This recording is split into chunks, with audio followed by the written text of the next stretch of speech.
everyone, my name is Piper Brill. I am a 11-year member of the Colors Forever 4-H Club, and I'm the current Franklin County Junior Fair Princess.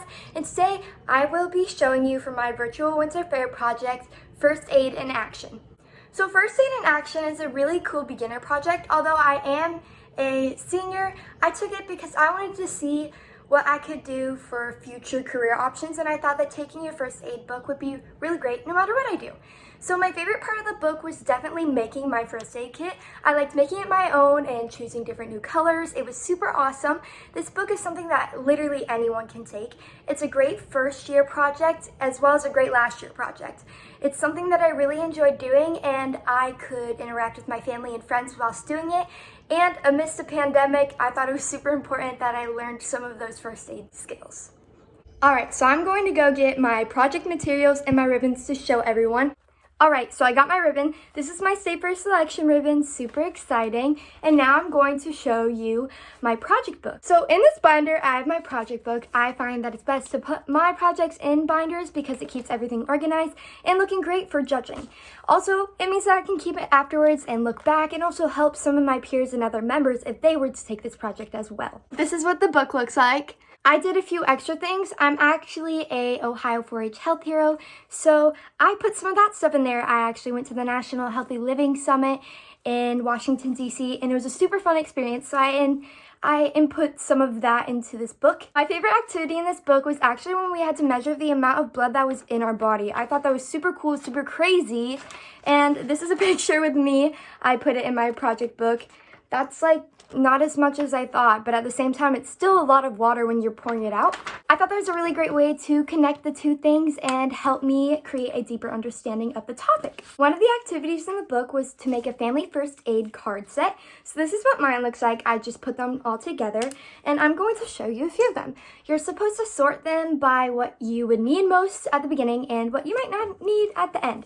So here's my little table of contents. So first, in my little family first aid kits card set, I had cuts and scrapes and sprains and strains. And then for any of you who know me, I happen to have quite a bit of injury problems. For those of you who haven't met me yet, the next time you see me could either be with crutches or without. We never really know. For that, I thought it was super awesome that they left some of the cards blank so I could put, my ankle injury, because I had surgery like 8 months ago. It feels like a long time ago. So one of the things I made for my first aid project was my first aid kit that I now have in the back of my car now that I can start driving. So then if I were ever to need it while I was out and about, I have it. I'll show you that. It's in the back of my trunk.